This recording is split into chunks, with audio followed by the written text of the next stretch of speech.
तुम्हारे सोच के साँचों में ढल नहीं सकता, तुम्हारे सोच के साँचों में ढल नहीं सकता। ज़बान काट लो, लहज़ा बदल नहीं सकता। और मुझे भी मोम का पुतला समझ रहे हो क्या? मुझे भी मोम का पुतला समझ रहे हो क्या? तुम्हारे लौ से ये लोहा पिघल नहीं सकता। बाबू, ये प्रशांत किशोर हैं। कल जहां खड़े थे, आज भी वही खड़े हैं। इनका स्टैंड बिल्कुल क्लियर है सम्राट चौधरी को लेके। कह रहे हैं कि भाई साहब, हम रत्ती भर पीछे नहीं हट रहे हैं। जो आरोप हमने लगाया था, वो आरोप अब भी बरकरार है। जो हमने बात कही थी, उस बात से बिल्कुल पीछे नहीं है। और हम जो है, ये नहीं कि मुख्यमंत्री बन गए तो अब कहें कि ना ना ये तो बहुत बढ़िया है। बिल्कुल नहीं। अगर आप गलत हैं तो गलत कहेंगे। काहे कि प्रशांत किशोर जो है, वो गलत को गलत कहने का मादा तो जरूर रखते हैं। और ये सब लोगों ने विधानसभा चुनाव 2025 में देखा। और अब एक बार फिर से सम्राट चौधरी के ऊपर एकदम से वो पूरा हावी है, पूरा माहौल बना रहे हैं। कह रहे हैं कि भाई साहब, सम्राट चौधरी को अगर मुख्यमंत्री बनना ही था, तो फिर एनडीए वाला स्लोगन लेके काहे लोग घूम रहे थे कि भाई 25 से 30 फिर से नीतीश, बीच में 26 में सम्राट चौधरी आ जाएंगे, इसका भी एक इशारा कर देते या इसका भी एक स्लोगन जो है वो बना लेते।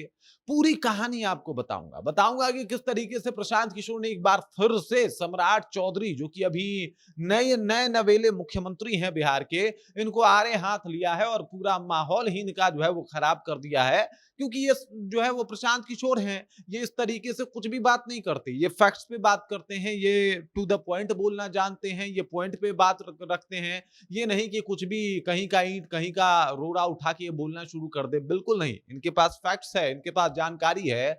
और जानकारी है तो भाई उन लोगों को तो डरना पड़ेगा जो अफिडेविट को हाफ एडेविट बोलते हैं। चलिए, पूरी कहानी क्या है इसको विस्तार पूर्वक समझते हैं, जानते हैं। लेकिन उससे पहले मेरा परिचय जान लीजिए। मेरा नाम है रजत और आप जनता जंक्शन देख रहे हैं। देख लीजिए, सम्राट चौधरी को यह बात समझना पड़ेगा कि भाई साहब, प्रशांत किशोर अपने स्टैंड से जो है वो रत्ती भर पीछे नहीं हटने वाले। अब सम्राट चौधरी के बारे में क्या कुछ कहा था प्रशांत किशोर ने? कहा था कि भाई साहब, इनके ऊपर आरोप है अपने ही जाति के कई लोगों को ग्रेनेड से उड़ा देने का।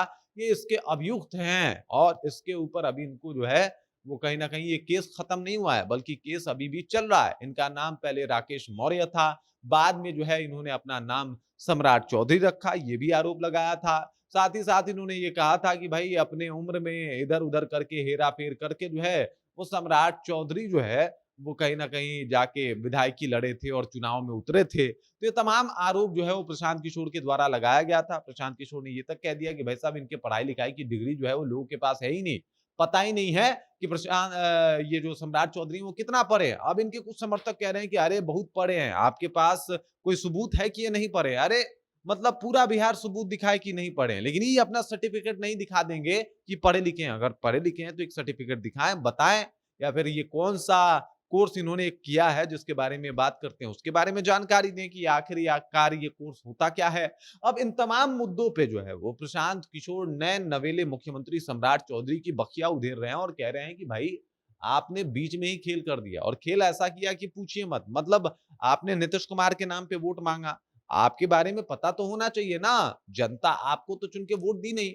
जनता ने क्या सोचा कि वो नीतीश को वोट दे रही है। सबका स्लोगन क्या था? स्लोगन यही था कि भाई 25 से 30 फिर से नीतीश। तो बिहार वासियों के मन में तो यही था कि भाई साहब, नीतीश कुमार ही रहने वाले हैं और नीतीश के नाम पे ही एनडीए ने वोट भी मांगा, एनडीए को वोट भी मिला। और उसके बाद जब नीतीश कुमार को सिलेक्टेड, पूरा बिहार जो है वो सिलेक्टेड मुख्यमंत्री बनाता है, तो अचानक से आप जो है आप करते क्या है? आप सम्राट चौधरी को मुख्यमंत्री बीच में खेल करके बना देते हैं। क्या बिहार की जनता ने यह माना कि सम्राट चौधरी उनके मुख्यमंत्री बनेंगे?